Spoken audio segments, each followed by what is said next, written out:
Everybody, I welcome you all back for the last lecture of this series, that is today nutrition in fungi. First we did the role of enzymes and toxins, and yesterday I did the host pathogen interaction. So in this league today I am wiping it out with the nutrition in fungi. These are the very important lectures, not from the BSc point of view, but just in all the competitive exams like IAS, IFS, you will see UGC also. So please revise these all, and if any problem, revert back to me, practice it and see the finer details which are very much required. Stay indoor, stay safe. I'll be right back. Stay on. Good morning, everybody. I welcome you all back. Today our topic is nutrition in fungi. This nutrition in fungi is not the nutrition we already read in autotrophs. The nutrition in fungi is slightly different. It is a process of procuring nourishment or nutrient, and is the principal function of vegetative phase, that is mycelium. Fungi are chemoorganotrophs. What are chemoorganotrophs? They derive energy by oxidation of organic compounds. The fungi utilize both organic and inorganic materials as source of their nutrient supply. So first thing we came here is the fungi are chemoorganotrophs. And now we are coming to the essential elements. The essential elements in fungi are divided into two, that is macro elements which are required in concentration in larger amount. These are carbon, nitrogen, oxygen, hydrogen, sulfur, phosphorus, potassium and magnesium. And second are called trace or micro elements. These are those elements which are required in extremely small amount, that is manganese, copper, molybdenum, iron and zinc. So first we are doing the carbon nutrition. Amongst nutritional requirement, the carbon is of fundamental importance for fungal growth. As I already told you, the fungus is chemoorganotrophs. Almost half of the dry weight of fungus cells consists of carbon compounds. Very important. First, carbon compounds are used in synthesis of cell wall, amino acids, proteins, and reserve food materials, etc. Secondly, they provide the source of energy which is produced by oxidation. So these are the two important functions of the carbon. In nature, carbon is mostly available in complete form, but generally fungi convert them in the simple. In nature, they are present in the complex. We know starch, right? Cellulose, sucrose is the simpler form, which it generates then sucrose to the glucose. But generally fungi convert them into the simple water soluble sugars of low molecular weight before utilization. So the abstract is that in nature it is present in complex form, that is cellulose, starch, whereas the role of fungi is to convert into the simple sugars, particularly glucose, fructose. Hence fungi are versatile organisms with respect to their availability to utilize a wide variety of carbon sources such as monosaccharides, disaccharides, polysaccharides, organic acids, lipids. Right? So now I start the first, that is the pentoses. Utilization of carbon sources. Pentoses usually do not support the good growth of fungi. Poor growth on pentose may be due to inability of sugar to enter the pentose pathway. Among pentoses, very important, xylose supports good growth of largest number of fungi. However, arabinose, ribose, rhamnose are the poor source of carbon. So I just want to revise what I did right now. First I said fungal nutrition, it is basically depending on the essential nutrients, that is macro and micro. And then I told that the main first is the carbon source, and of them the first is the pentoses. All pentoses, that is arabinose, ribose, rhamnose, except xylose, which supports growth, whereas others don't support growth of fungi. I just want to revise you this much. We did host pathogen. This is the pathogen and this is host, and this is host pathogen interaction. And this host pathogen interaction, which result in fungal spore, then aprisporia, and the infection thread, which we did. They produce enzymes, right? So these enzymes we did in detail, that is cellulotic enzymes.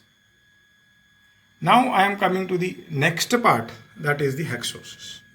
Hexose is the glucose we has, and this glucose which shows the glucose effect. We already done this. It is called catabolic repression. Because when we are doing enzymes, and this glucose suppresses the production of cutanase, which is to dissolve the cutin for let the pathogen enter inside the host. So now we are coming to the hexoses. Hexoses, these have been shown to be excellent source of carbon for the growth of fungi. Of the hexoses, glucose is utilized by almost all fungi. Glucose prevents utilization of other carbohydrates. Glucose is very smart. To make itself important for fungi, it prevents the utilization of other carbohydrates. This is called glucose effect or catabolic repression. I already explained you right now in enzymes also. It suppresses the production of cutanase. It occurs by repression of synthesis of degradative enzymes. Cutanase I just told you. Next in the preference are the fructose for large number of fungi. Maltose, which occur in nature as a byproduct of starch hydrolysis, is utilized by many fungi. Sucrose is also a good source of carbon for some fungi. Hence, among disaccharide, very important, sucrose and maltose have been shown to be excellent good source of carbon for growth fungi. See, when there is enzyme, it is starch. This starch in the presence of dextrin changes into the maltose, and maltose to D-glucose. It occurs only in the fungus cells, which provides amylase and maltase. This is very important. And the second path is cellulose, which is present in the cell wall. Because I just told you, cutin is dissolved. Now fungus is dissolving cellulose with the help of cellulotic enzymes, and it forms the D-glucose, which not only provides the basic structural building for fungal, but also provides source of energy. So instead of moving further, I just want to revise, that is the cellulose. See, this we did in the enzymes. Native cellulose, that is cellulotic enzyme C1 attacks native cellulose and cleaving the cross linkage, and then we have the reactive cellulose, which is acted on by C2, which breaks and modify into short chains, and then they are acted on by the CX group, which damages the short chains into celluloase.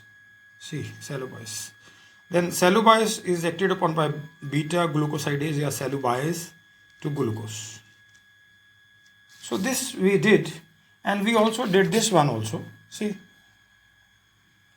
this is the cutin esterase, And cutin is basically, cutin is dissolved by cutinase into cutin monomers, which fungal pathogen will take, and it will trigger the further expression of cutinase.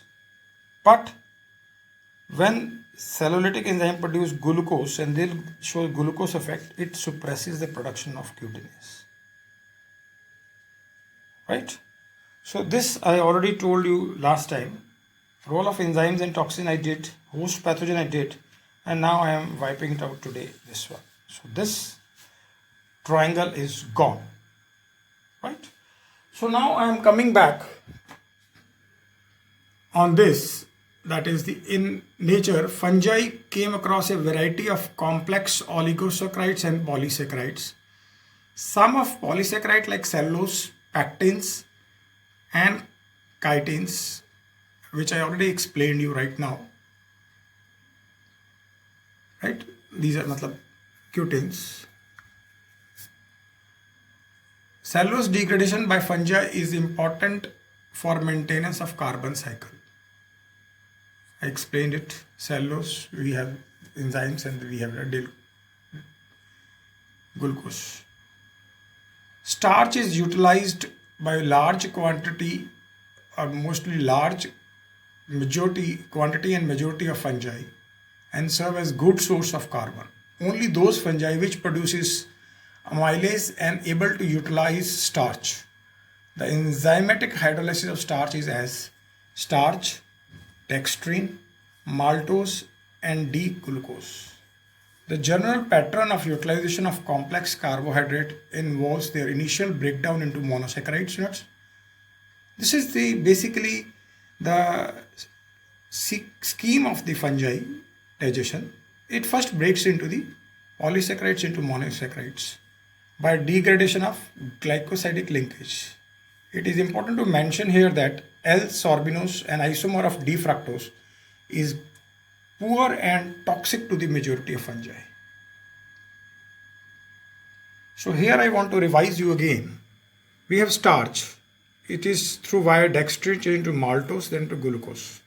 It occurs only in those fungal cells which produce amylase and maltase. And the other pathway is cellulose by cellulitic enzymes into glucose. And this glucose, which is basically used as a source of energy. In nature, transglycosidation, very important, is of special significance as it enables the pathogen to use only that much of carbohydrate which is required, while surplus is stored in self-locked system. EM, that is Embden-Meyerhof, that is EM pathway of glycolysis, is operative in many fungi except in the spores of Tylosia caris.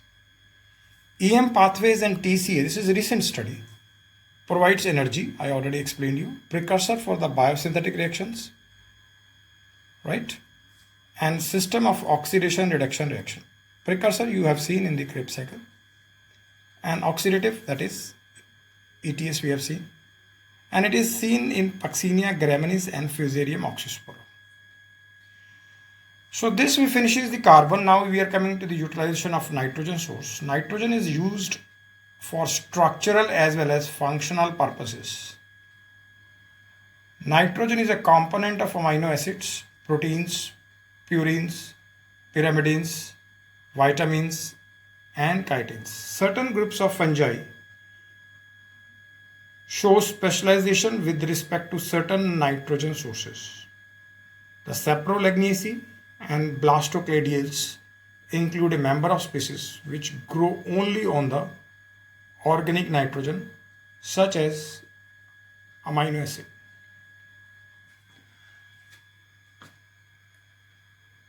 In nitrogen, nitrate is readily utilized, an important source of nitrogen for large majority of fungi.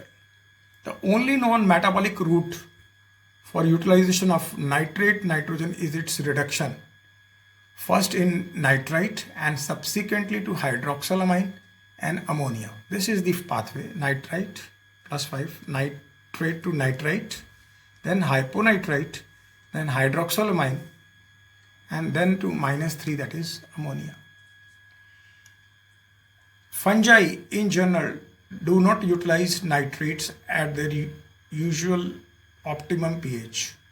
They don't utilize nitrates, which are mostly below 7.0. Nitrates are generally toxic on the acidic pH range because of undissociated nitrous acid, which has destructive influence on the proteins and amino acids of fungal cells. So nitrates, they are not suitable. They are not basically favorite for the fungi because of their incorporation and difficult to incorporation in the destructive influence in the assimilation in proteins and amino acids. The nitrite do not kill the organisms in acidic range but merely inhibit the growth. They don't kill, but fungus does not thrive on it, does not like it, so growth is restricted. And it becomes possible only after the medium becomes alkaline. So it is the pH medium which is hampering the growth. Fungi, ammonia, that are unable to utilize nitrate use ammonium as organic nitrogen. In a medium containing ammonium nitrate, the ammonium is utilized quicker and nitrate is left behind. If it is a medium containing both, the ammonium is utilized first. This preferential utilization of ammonia is explained due to the feedback repression. This is same that is the glucose it has, in which the end product ammonia represses the production of nitrate reductase. So nitrate reductase is very important for this nitrate to ammonia. But if ammonia accumulate, then nitrate reductase by feedback repression is suppressed, but fungus does not want it. So in order to avoid, the fungus is so smart, it feed up all the ammonia first before nitrate. Ammonia, which is Cree intermediate in nitrate utilization, combines with carbon compounds to form organic compounds, nitrogen compounds. The chief among the inorganic nutrients which the fungi require in large amount are sulfur, potassium, phosphorus. So in order to explain that, I want to just show this one.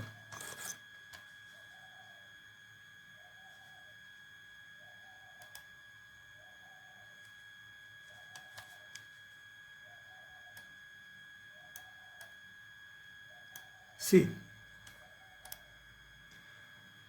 sulfur. Sulfur is needed both for functional and structural purposes. Activity of many enzymes is dependent on SH group. Some amino acid like cysteine, this question comes in UGC. Which of the following amino, I myself attempted is, which of the following amino acid containing sulfur? And I have option, the one is cysteine. There is S in cysteine which tells that it has sulfur. And methionine, as well as vitamins like biotin and thiamine which contain sulfur. So I told you, it is from where you get the question, nobody knows. But study will never teach you, it will pay you off every time. Phosphorus is essential for growth and development. Its quantity and concentration in the medium determine the utilization of nitrogen. This is very important. And synthesis of certain vitamins. Potassium is known to activate enzymes in many fungi. So this is basically the sulfurs, phosphorus, potassium we have. So now next we are coming to among the metallic elements, iron, zinc, manganese, molybdenum and copper are needed in minute doses for the growth of fungi and play specific role in vitamin synthesis, enzyme activation and structural purposes. Now, very important part, that is vitamins, which are very important for our growth, but also for fungi growth. Vitamins are precursors of coenzymes, and fungi are distinguished into two groups, that is the oxo-autotrophic, which are able to synthesize all required vitamins. One example is Ashby gossypi, which produces riboflavin in such a large quantity that it is used for commercial production. Then is oxo-heterotrophic, include those fungi which lack biosynthetic capacity for vitamin production. Fungi need only water-soluble vitamins, that is B complex series, vitamin B1, B2, B6, biotin, folic acid and vitamin B12. Fungi have no requirement for the fat-soluble vitamins which are required by us, that is vitamin A, D, E, K. So this we finishes the nutrition in fungi. Now last part is the mode of nutrition. The fungi is divided into the saprophytes, which grow in dead organic matter, and parasites, which are on the living bodies. The diseases which do rust, smuts, wilt, all are parasites. Then we have the facultative saprophytes. Normally they live on parasites but unable to grow as saprophytes under circumstances. Right? They are basically as a parasites but able to grow as saprophytes under some circumstances, that is Tephrinia deformans, which we already did in the diseases also. Right? So then facultative parasites, normally they are saprophytes, reverses every time in their habit but may or then become parasites. They are saprophytes, they become parasites, and they are parasite, they become saprophytes depending upon the circumstances if the habitat it is not available. The fungi which live strictly on saprophytes are called obligate saprophytes, and they are capable of infecting plant or animals, that is mucor. And the mechanism of nutrition is haustoria, you know. This is the cell and this is the fungus, and knob shaped in albugo, finger shaped in case of Phytophthora infestans causing leaf blight of potato. So now I am coming to the fungal nutrition, that is micro we did. Now I am coming to the mode of nutrition, that is the saprophytes. Saprophytes are two types: obligate, that is I just told you, mucor, rhizopus, pilobus and pisiza. And then we have the facultative saprophytes, which are parasitic in nature but found growing on living host, the Tephrinia deformans and Botrytis. And the second we have the parasites which are obligate, the diseases which we do, smut, rust. Then facultative, there are Alternaria, Fusarium and Cercospora. Right? So this we finishes a structure. I again revise you this. You have seen this is the infection, this is plant, and there are enzymes producing it, and the starch to glucose, cellulose to glucose in the fungus cells which produce amylase and maltose.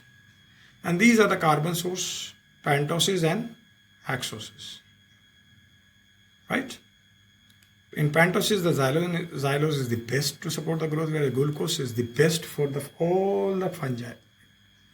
But glucose, they have a glucose effect, that is catabolic repression. It suppresses the production of cutinase. Right? So I finishes, and before finishing, I just want to tell you about the glucose. Glucose, very cellulotic enzymes we did. So please revise these cellulotic enzymes. And before I will wind up, I have one question for you. Starch, which is a complex polymer, it has two parts, that is amylose, which form 20 to 25%. It is long, unbranched, very important. made up of 300-1000 glucose residues, alpha 1,4 glycosidic linkage. Amylose is water soluble.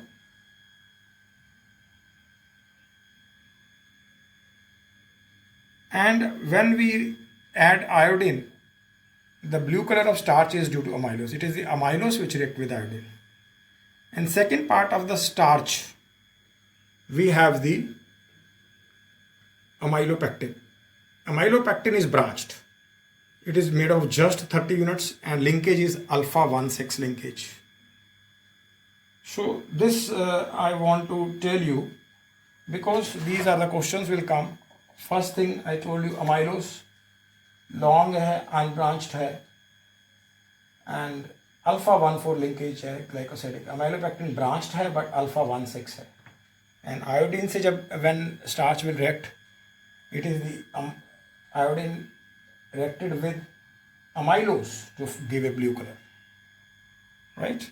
So this I finishes, and these all series of lectures are finished. Please revise them. Any problem, revert back to me. In coming days, I will have a test on these 3 topics: role of enzymes and toxins, host pathogen interaction, and nutrition fungi. So prepare yourself and prepare it as it is a examination in a week time. Stay indoor, stay safe, bye bye.